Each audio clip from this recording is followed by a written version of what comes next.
só aguardar as crianças subirem.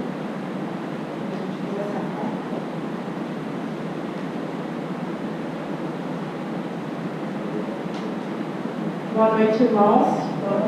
A graça e a paz do nosso Senhor Jesus. Hoje o Senhor falou conosco, Ele quer trabalhar muito conosco para nós abandonarmos os nossos pecados. Nós estamos sendo impedidos de alcançar a vida eterna por causa deles. Eu não sei como você chegou aqui nesta noite. Se você passou a semana meditando na Santa Ceia, se você está realmente com o coração quebrantado e contrito para as coisas que o Senhor tem falado, mas uma coisa é certa: se nós não abandonarmos os nossos pecados, nós jamais alcançaremos a vida eterna. Vamos fazer uma oração para a gente iniciar a mensagem da palavra.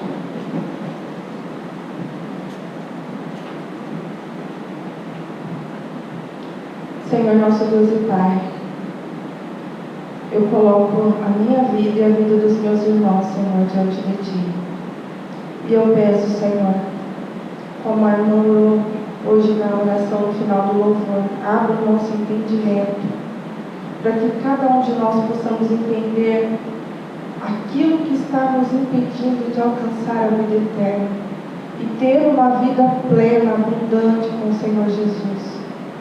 Senhor, que o Senhor possa gerar vida nesta noite, que o Senhor possa transformar os nossos corações, que o Senhor possa gerar o arrependimento em cada um de nós, Senhor. Que a Tua palavra seja luz nas nossas vidas e que nós possamos decidir fazer a Tua vontade, em nome de Jesus. Amém.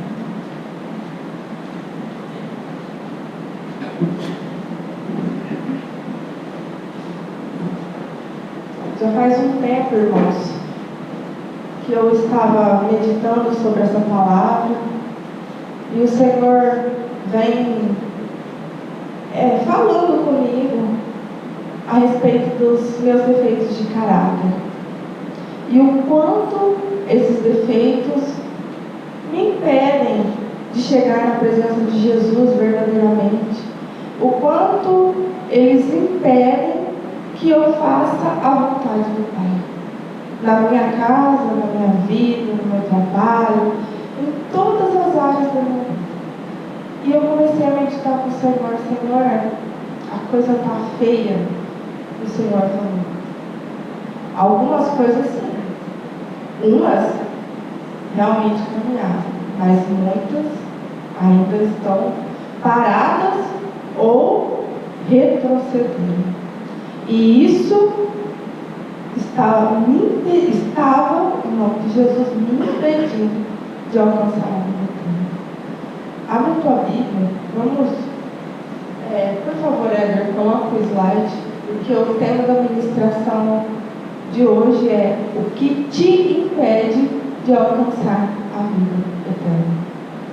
Para mim, o Senhor mostrou, quando nós chegarmos nas situações, eu vou contar para vocês.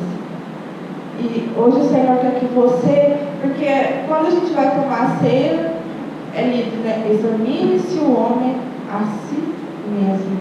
Mas para que nós tenhamos uma compreensão realmente verdadeira, esse exame realmente tem que vir de nós? Não. Esse exame tem que vir de Jesus. Porque às vezes a nossa mente está tão obscurecida, a nossa mente está tão cauterizada pelo pecado, que nós não conseguimos enxergar como nós estamos. E se nós fizermos esse exame com Jesus, Ele vai nos mostrar. E Ele separou algumas situações para nos mostrar. E se você se identificar em alguma delas, ou talvez em outras, que você possa deixá-las no altar do Senhor e falar: Senhor, eu não quero mais fazer isso, eu decido hoje. Mas é uma decisão, irmãos, que não é assim: eu decido daqui 2 dias eu vou lá e pega de volta.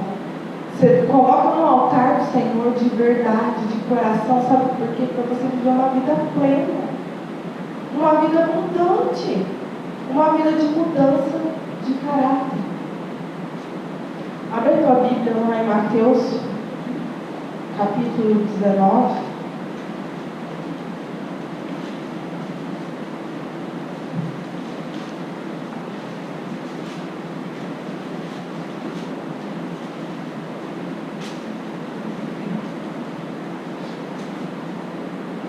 Se eu perguntar hoje para qualquer um de vocês aqui, o que você mais deseja na sua vida, se não for, eu quero alcançar a vida eterna, você já vai saber que você está completamente fora da vontade do Senhor. Mas isso não é garantia de que nós estamos bons. Se a gente fizer uma avaliação, a gente vai saber que não estamos. Mas vamos começar aqui. No versículo 16 diz assim: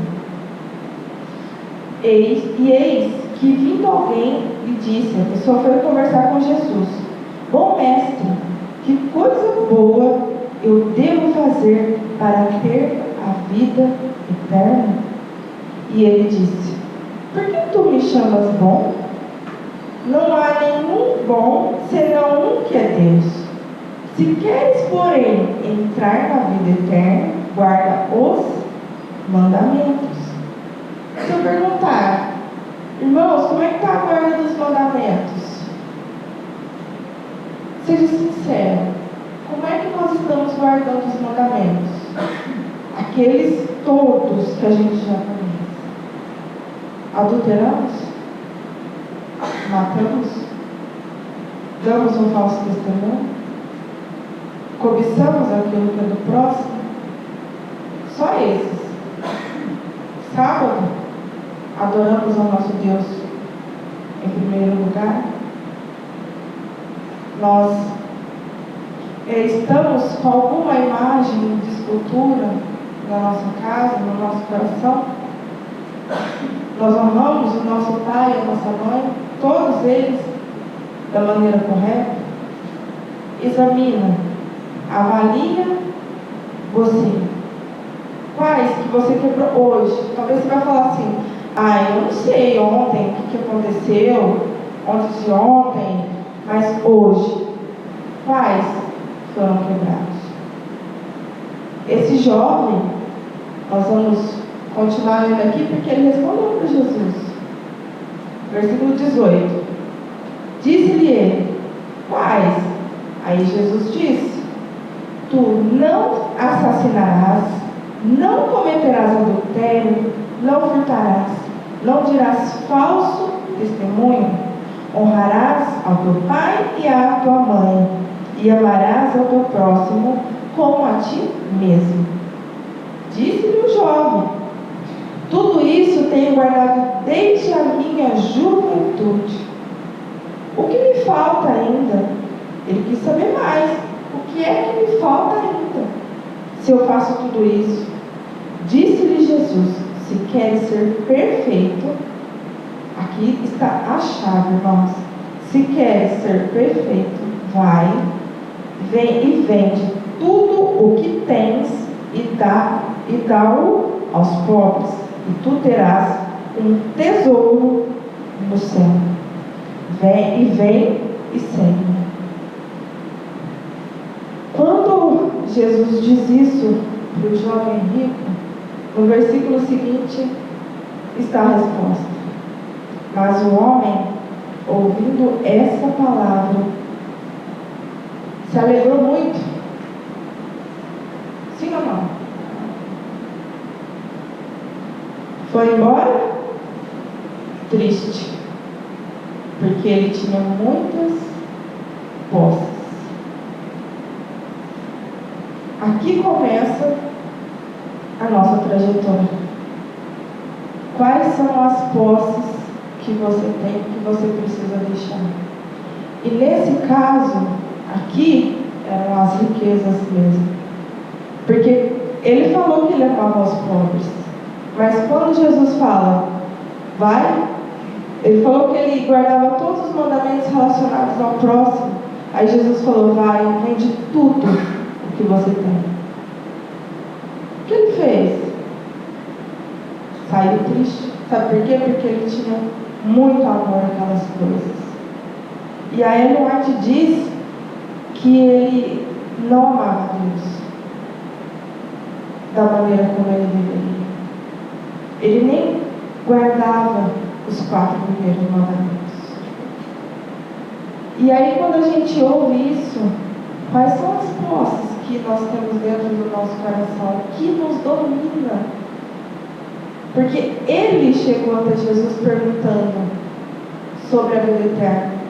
Não foi Jesus que enganou ele que quis saber como é que ele chegaria, como é que ele teria a vida eterna.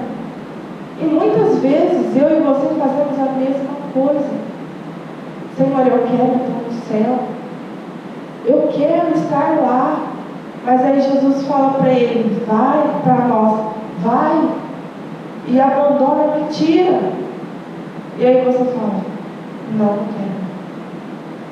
Vai e abandona a falsidade. E você fala, não quero. Vai, abandona o medo. Não quero. Você muitas vezes vai embora triste, como ele foi. Então o Senhor vai falar conosco a respeito de alguns pecados. Não são todos, irmãos, porque nós não conseguimos passar todos. Nós precisamos fazer esse exame com Jesus. Eu sei que você vai falar para mim assim, nossa, irmã, você trouxe essa palavra em cima da hora. Talvez você deveria estar analisando a sua vida antes. Mas o Senhor dá uma chance, sabe? Porque se você tomar a ceia indignamente, você pode... Tem uma frase que diz lá no texto que fala que você vai...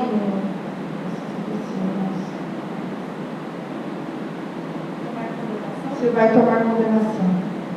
E se você tomar essa decisão, você vai carregar mais pecados, você vai acumular mais pecados na sua vida do que você já tem. E se você deixar os pecados, você alcança a misericórdia. As desculpas têm te impedido de alcançar a vida eterna? Abre a tua Bíblia lá em Mateus. Hoje nós vamos abrir um pouquinho a Bíblia, tá? Então deixa os dedinhos afiados, porque o Senhor vai querer que nós leiamos várias coisas aqui. Mateus capítulo 22, um pouquinho para frente aí, versículo 5. Esse texto, vou resumir para a gente. Esse texto, ele fala da parábola do banquete de casamento, que é aquele que o rei faz as bodas do filho e ele manda convidar pessoas específicas, que somos eu e você. E ele vai e convida. E aqui, no caso das desculpas, o versículo 5 diz assim: mas eles, fazendo pouco caso, seguiram seus caminhos, um para a sua fazenda, o outro para o seu negócio. Em outras versões, fala que um foi para o casamento, um falou assim, eu não vou ao casamento, porque eu acabei de me casar. O outro, não, eu estou aqui no meu negócio e eu não posso ir. E qual é a desculpa que você dá para o Senhor quando Ele fala abandonando os seus pecados? São as desculpas que estão nos impedindo de chegar até o céu? As desculpas que nos fazem tirar o foco da vida eterna? O medo. O medo de que os outros descubram quem você é. É isso? É isso que te afasta da presença de Deus e não te deixa pensar na vida eterna? Já abre a tua Bíblia lá em Salmos, capítulo 33.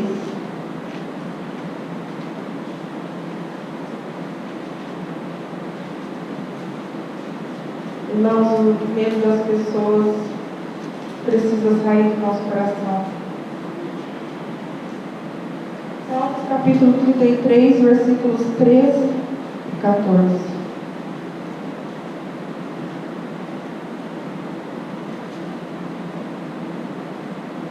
Amém? Versículo 13 diz assim: o Senhor olha do céu, Ele está vendo todos os filhos dos homens. Do lugar de sua habitação, Ele contempla todos os habitantes da terra. É o Senhor que contempla aquilo que eu e você fazemos escondido. Sabe aquelas coisas que às vezes a gente come, que ninguém vê, às vezes meu marido, meu filho, ninguém fica sabendo, o Senhor está vendo. Aquilo que a gente pensa, o Senhor está vendo. E aí a gente fala assim: medo de que os outros descubram quem você é. Você tem medo das pessoas? Você tem que deixar Jesus gerar um temor muito grande no seu coração. Porque as pessoas não podem te fazer nada. Quem pode fazer algo é Deus. Tanto para condenação como para salvação. As pessoas não podem fazer nada. Muitas nos alertam. Chega um irmão e fala: olha, irmão, o que você está fazendo errado? Olha, irmão, isso não está certo. O Senhor às vezes coloca a luz para mostrar para os outros, mas a condenação vem de Deus. E Ele está contemplando aquilo que nós estamos fazendo. A ofensa, coisas do passado ou recentes que você não conseguiu perdoar, isso está te impedindo de alcançar a vida eterna. Isso te impede de ouvir a voz do Senhor e aquilo que Ele quer de você. Isso faz parte das posses que você tem que deixar. Você ainda está ofendido lá do teu passado? Irmãos, é libertador deixar as ofensas de lado. Eu sou testemunha viva disso. Se eu tivesse ainda ofendida com a minha mãe, se eu ainda tivesse ofendida com as coisas que me aconteceram lá atrás, que eu já descrevi aqui para vocês, nossa, quão difícil minha vida estaria sendo. E eu com certeza não estaria aqui. Eu com certeza estaria lá fora. Mas quando o Senhor me deu a oportunidade, foram várias. Não foi assim, do dia para a noite. Eu lembro que uma vez conversando com a pastora, eu falei: pastora, eu tenho esse problema com a minha mãe. E ela pegou e falou assim: começa a conversar com ela a respeito do que ela te fez. E todas as vezes, nossa, isso foi tão importante para mim. Porque eu decidi obedecer, assim, pela fé. Porque eu falei: eu não quero, eu nem gostava de conversar com a minha mãe. E aí eu comecei a obedecer, e cada vez que eu falava com ela, parece que um peso saiu das minhas costas. Cada vez que eu falava: mãe, você me fez isso, ela olhava para mim com tanto amor, que eu falava assim: nossa, não é aquela mesma pessoa. Ela falava assim: filha, me perdoa, eu não sei como eu fui fazer isso. Da onde? Ela fala assim, até hoje, quando ela lembra de algumas coisas, ela fala assim: aonde estava a minha cabeça? E eu falo: Deus, se eu não tivesse falado com ela, eu jamais estaria tendo uma vida com os meus filhos abundante. Porque eu traria tudo aquilo para mim e trouxe um tempo muito grande. Os jovens me pegou a maior parte disso, porque eu demorei até eu chegar nesse agora. nesse nível de amizade, que hoje eu e a minha mãe somos amigas. Ela me liga, eu posso dizer não para ela. Antes eu tinha que fazer as coisas porque eu ficava com medo e eu queria agradá-la. Mas hoje eu posso falar, mãe, hoje não. Ela me chama, ó, vem aqui. Eu falo, mãe, eu não estou com vontade. Eu posso ser sincera. Eu não podia fazer isso antes, porque eu tinha medo. Medo daquele relacionamento que foi construído lá atrás. E aí hoje é um relacionamento novo, construído na presença de Cristo. Porque eu conversei, porque eu deixei, eu abri mão de mim, porque eu tive que me expor. Mãe, você me fez isso me feriu. Foram feridas terríveis. E hoje eu compreendo mais o lado dela como mãe. Porque ela foi mãe não tendo uma boa mãe. Então aquilo que ela tinha foi o que ela passou. Ela não teve pai. Ela foi criada numa vida muito triste, irmãos. E hoje eu posso compreender essas coisas. Antes eu não podia, mas se eu estivesse ofendida com ela, eu não ia conseguir compreender essas coisas hoje. E é isso que te impede. As coisas do passado ou recentes, o que te fizeram hoje, o que te fizeram, o que te faz não alcançar a vida eterna. Jesus fala do perdão na oração do Pai Nosso. Se a gente não perdoar, Deus não vai perdoar nós. A gente pode clamar pelo perdão, mas se nosso coração estiver duro, como nós vamos alcançar?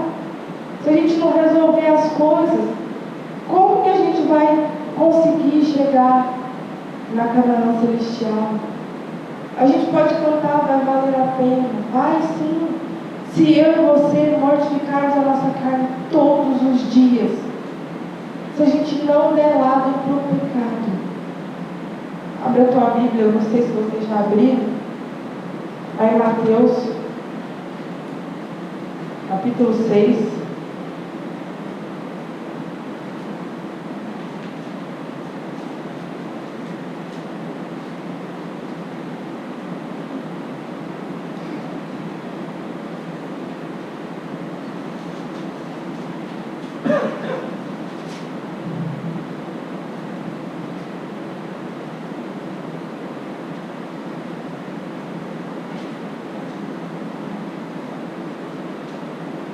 Versículo 12. Você pode falar para mim assim, irmã, para que eu tenho que ler todos esses textos? Irmãos, é para ficar registrado que eu e você sabemos tudo, e para nós não termos desculpas. Versículo 12 diz assim: e perdoa-nos as nossas dívidas, como nós perdoamos aos nossos devedores. Senhor, perdoa, como nós perdoamos os nossos devedores. Faça avaliação, irmão, se você está perdoando, se você perdoa o seu cônjuge, se você perdoa os seus filhos, porque dentro do lar é onde a gente mais tem desavença.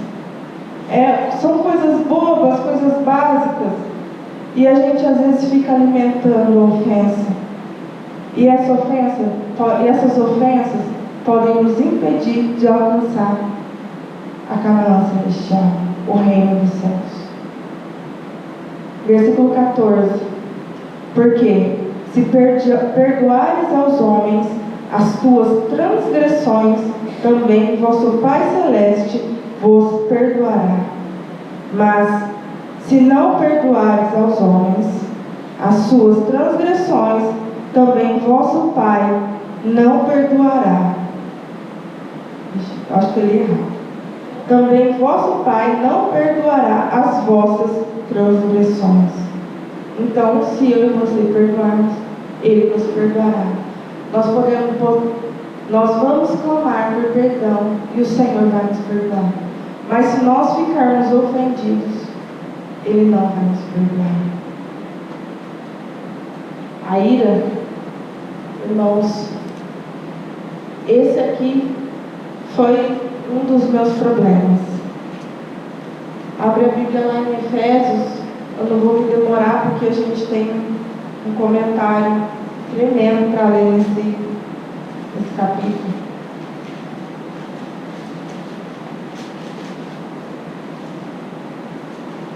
Efésios capítulo 4, versículo 26. A ira. O que te irrita, ou que te desequilibra, ou que desequilibra as suas emoções? Qual situação tem te desequilibrado? Essa semana eu acordei com as emoções desequilibradas. Na segunda-feira, não aconteceu nada, estava tudo normal, mas eu acordei com os meus sentimentos desequilibradíssimos. Só que assim que eu acordei e eu orei, eu entendi que eu estava desequilibrada.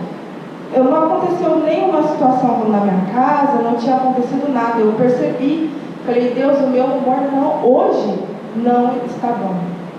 Eu estou mal. E aí eu falei, Senhor, me ajuda. Senhor, me socorre.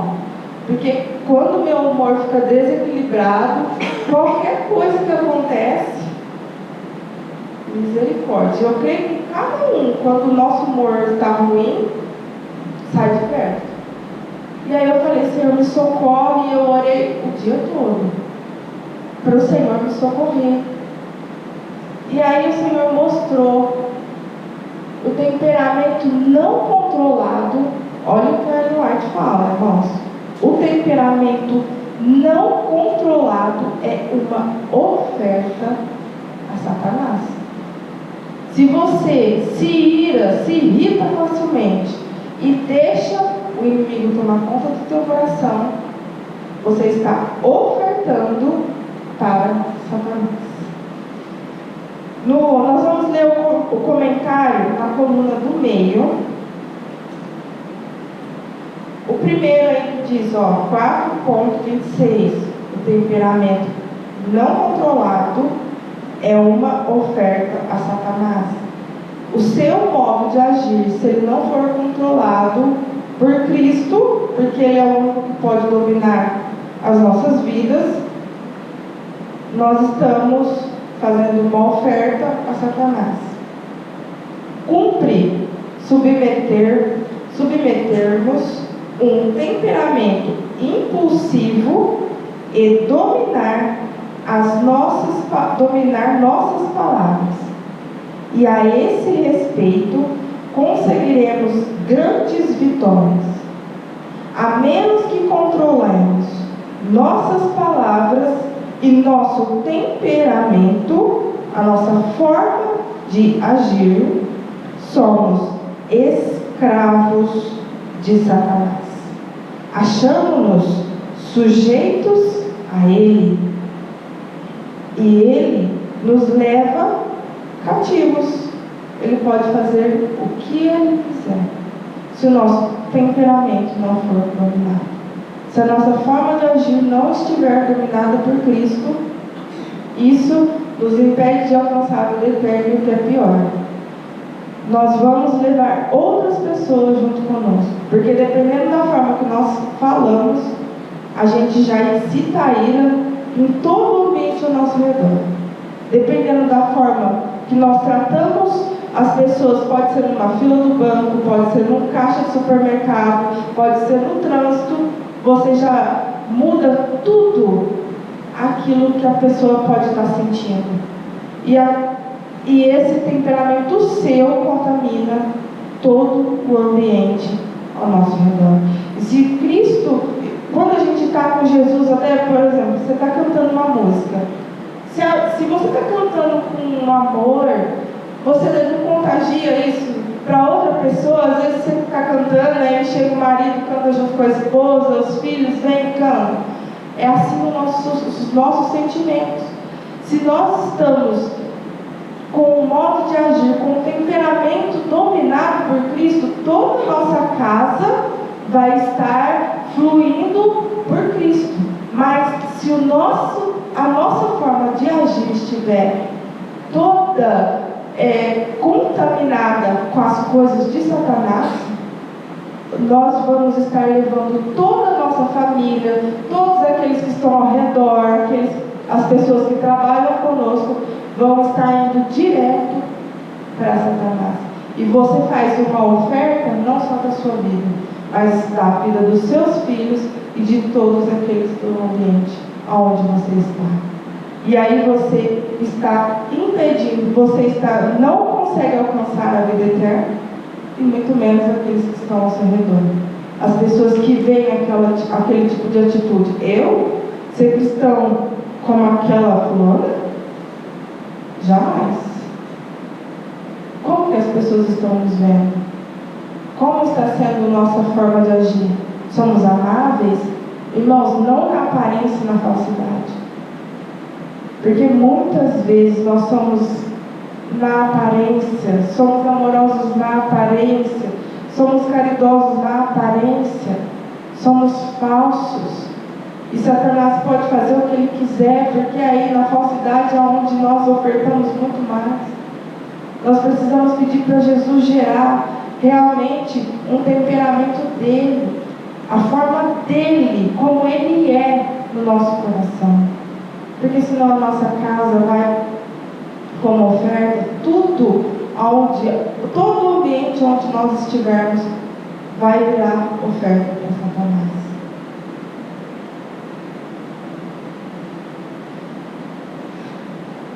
Continuando aqui, depois do cativos, todas as palavras de contestação, palavras desagradáveis, impacientes, irritadas, são uma oferta feita à sua satânica majestade. Isso aqui eu descobri ontem. E eu louvei muito a Deus, porque Ele conseguiu dominar os meus sentimentos. Porque se Ele não tivesse dominado como eu estaria, os meus filhos, a minha casa, ia virar um ambiente completamente do inimigo.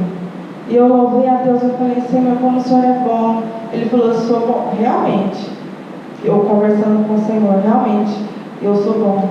Mas se você não tivesse clamado e perseverado, a sua vida e a sua casa ia virar um ambiente totalmente, porque assim, a gente identifica, irmãos, a gente sabe identificar cada um dos nossos pecados.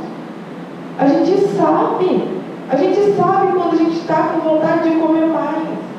A gente sabe quando a gente quer pecar.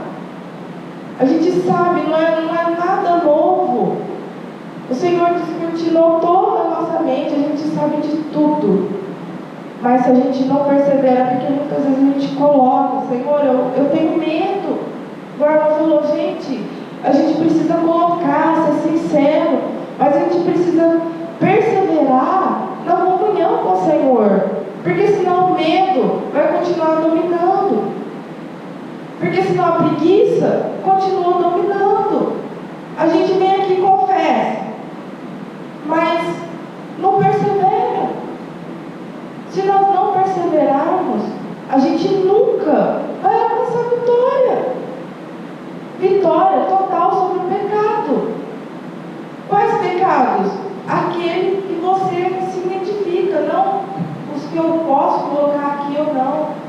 Mas você sabe se você é mais inclinado à glutonaria, se você é inclinado ao sexo desordenado. Você sabe quais são os pensamentos impuros que passam na sua mente. Se é o roubo, se é estar junto com os seus amigos fazendo aquilo que o Senhor não gosta, se é a música. Você sabe aquilo que você precisa deixar. Você sabe se é a roupa. Eu quero usar. A gente fala, Senhor, eu estava meditando, o Senhor falou tantas coisas. A gente fala, o povo lá comunista que fala, meu corpo as minhas regras. Mas a gente faz isso toda a hora, sem falar. Presta atenção. O Senhor fala: não coma queijo. A gente come. Não coma doce. A gente come. Então, a gente pode não declarar essas palavras, mas a gente faz. É o meu corpo, as minhas regras. Não é as regras do Senhor. Aquilo que o Senhor já nos trouxe, aquilo que Ele já nos deu, a gente deixa para lá.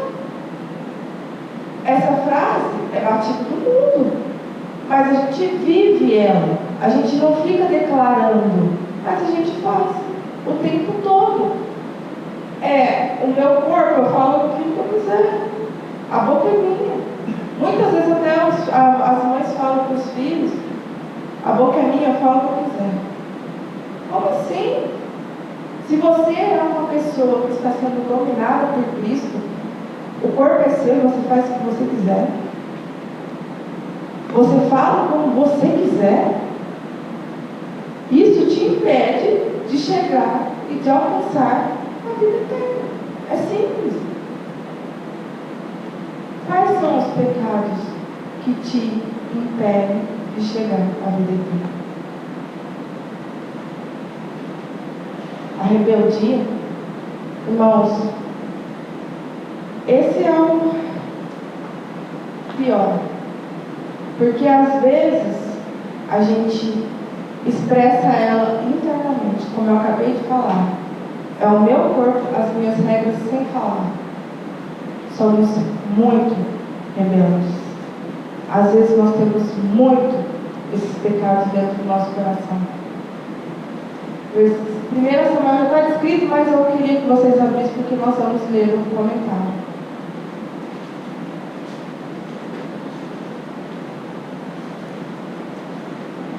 1 Samuel, capítulo 15, versículo 23.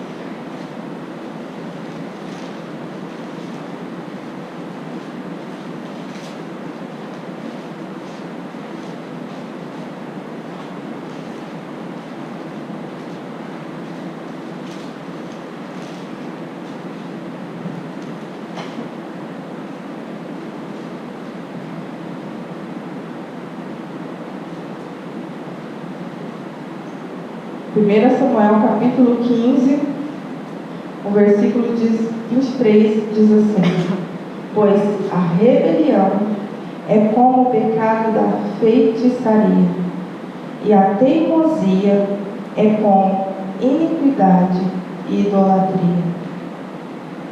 Aqui o Senhor profere uma sentença para Saul. Ele diz assim: como rejeitaste a palavra do Senhor, Ele também rejeitou a ti como rei. Eu olhando a cena de Saul morrendo, aquilo foi difícil, porque ele tinha tudo para ter um reinado muito poderoso. O Senhor, assim que Saul é ungido rei, ele profetiza, irmãos. Não é uma coisa pouca. Pensa, o Espírito do Senhor tomou conta dele e começou a profetizar. São coisas tão tremendas. E aí Saul, pela aparência, decidiu ser rebelde contra o Senhor. Ele foi desobediente. E eu comecei a meditar sobre a minha vida. Eu falei: Senhor, eu estou rebelde? Ele falou: todas as vezes que eu falo com você e você não faz, é desobediência. Se você desobedece, você é rebelde. Tudo aquilo que o Senhor pediu para mim, para minha casa, pelos meus filhos, se a gente não obedece, a gente é rebelde. A gente às vezes minimiza a situação, Mas é essa palavra, rebeldia. Rebeldia contra quem? Contra os pastores? Não. A rebeldia contra Deus. E é Ele que está olhando o nosso coração lá de cima.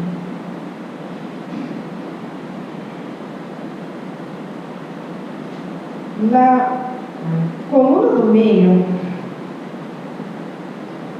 no último comentário, diz assim, 15, versículo 23. O fracasso de Saul.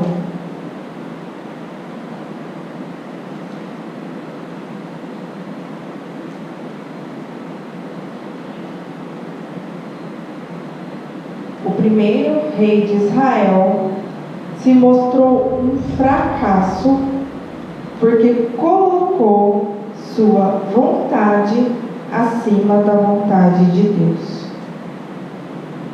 Irmãos, será que nós estamos fracassando por colocar a vontade de Deus, a nossa vontade, no lugar da vontade de Deus? Aquilo que eu quero é mais importante do que a vontade de Deus? Por meio do profeta Samuel, o Senhor instruiu Saul que, como rei de Israel, seu curso de ação deveria ser de uma integridade mais estrita, assim como nós devemos ter uma integridade mais estrita. Tudo para nós tem que ser um pouquinho mais apertado, porque nós somos exemplo, ou nós deveríamos estar sendo exemplo. E quando nós agimos do jeito que nós queremos, nós não somos. Então, Deus abençoaria o seu governo com prosperidade. Isso está disposto para cada um de nós, essa mesma prosperidade, se nós obedecermos à vontade do Senhor. Mas Saul recusou fazer da obediência a Deus sua primeira consideração e dos princípios do céu o governo de sua conduta. Ele morreu em desonra e desespero. Irmãos, isso é muito triste. Porque quando nós fazemos a nossa vontade, o castigo pode ser o mesmo. O mesmo. Morrer em desonra e desespero. Fisicamente, neste tempo, talvez não. Mas espiritualmente, sim. Vamos continuar. Justiça fingida, usada como capa. Muitos que professam servir a Deus estão na mesma posição que Saul, revestidos de projetos ambiciosos, cheios de orgulho em se exibir e com vestes de justiça fingida, assim como o jovem rico. Ele tinha uma veste de justiça. Qual a justiça? Ele falava que ele guardava os 10 mandamentos. Talvez na cabeça dele, porque às vezes o pecado está tão enraizado, às vezes a gente acha, eu faço tudo certo. Mas aí vem Deus e fala, não, a justiça está fingida.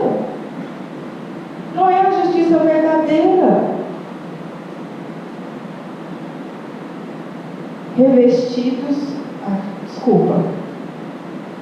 depois de fingida, fazem da causa do Senhor uma capa para esconder a deformidade da injustiça, mas tornam o pecado 10 vezes mais grave.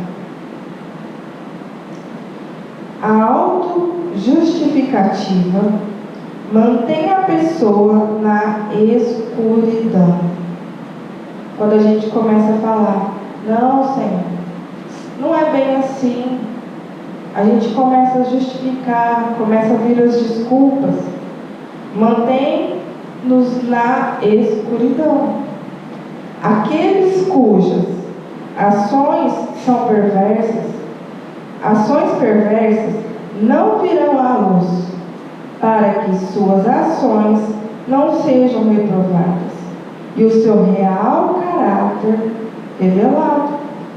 Se eles continuarem no caminho da transgressão e se separarem totalmente do Redentor, teimosia, mau humor e um espírito de vingança tomarão posse deles. Irmãos, esse texto, eu estava no final já de colocar todos os slides e o Senhor pediu para me colocar. É praticamente todos os que a gente já leu, Saul tinha todos. E aqui ela descreve que todas essas coisas vão vir sobre aqueles que são fingidos.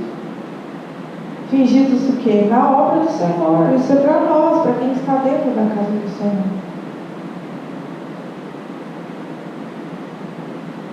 Depois deles, e eles dirão às suas próprias almas. Irmãos, cuidado com a enganação de Satanás na mente. Paz, quando houver todo tipo de razão pela qual deveriam estar alarmados. Quando os teus sentimentos te dominarem, quando a maldade do teu coração quer tomar conta da tua vida, quando o medo vem e você persiste, quer persistir, você deveria estar alarmado. Mas a autojustificativa te mantém na escuridão.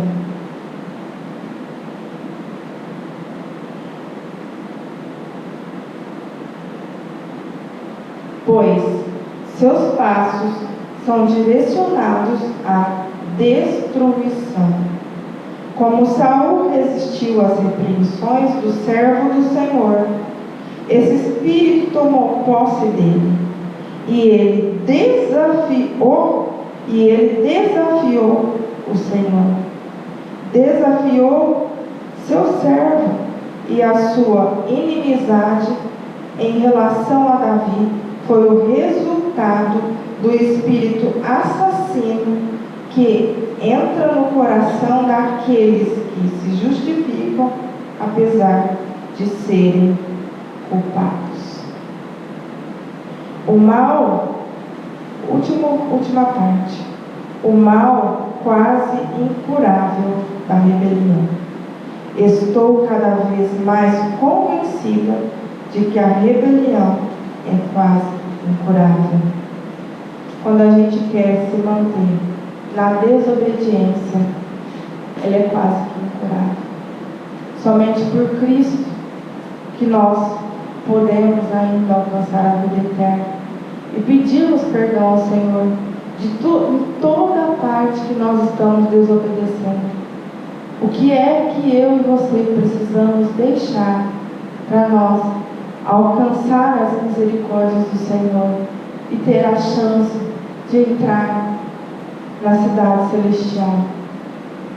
A palavra fala que nem olhos viram, nem ouvidos ouviram, nem penetrou em coração humano que Deus tem preparado para nós.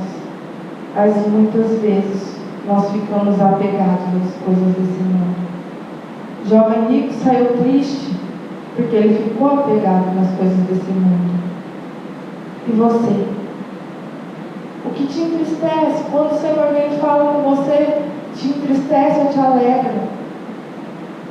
Aí você vai falar assim para mim: nossa, mas como eu vou me alegrar com o pecado? Quando Jesus fala de um pecado meu, quando Jesus fala de um pecado, não é a alegria mundana, irmãos, mas é a alegria de saber que nós ainda podemos e temos a esperança nele, de podermos ser transformados, de podermos ser curados.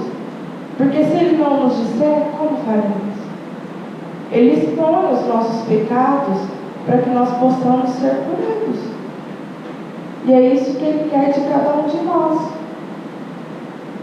A Ellen White diz assim: o caminho para a vida eterna é estreito e apertado, e tereis que passar por muitas dificuldades, mas, mediante perseverança, alcançareis a vida eterna, a herança futura e imperecível, e o descanso, a paz e a glória no fim da jornada.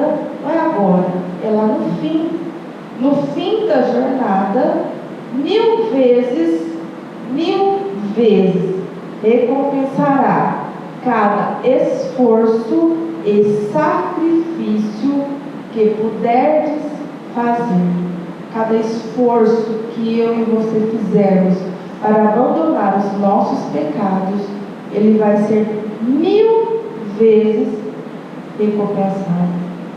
E o último versículo, irmãos, diz assim: aquele que encobre os seus pecados não prosperará, mas quem quer que os confesse e os abandone, terá misericórdia.